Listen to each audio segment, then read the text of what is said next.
এই যে আমার মা দুটো সরস্বতী ঠাকুর এনেছে। এটা একটা আর এটা একটা, দুটোই সেম। মা তুমি দুটো সরস্বতী ঠাকুর কেন এনেছো? মেয়ে উচ্চ মাধ্যমিক যখন দিয়েছিল তখনই ঠিক করেছিলাম যে উচ্চ মাধ্যমিকে ভালো করে রেজাল্ট ভালো হলে পরে তাহলে আমি একসাথে দুটো পুজো করব। এটা মনে একটা আনন্দ। এমনিও লেখাপড়া করে। তা আমার মেয়ে 90% নিয়ে পাস করেছিল।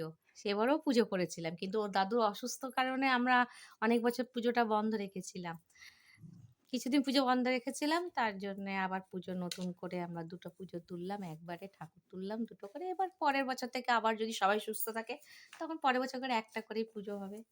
ঠিক আছে। হুম।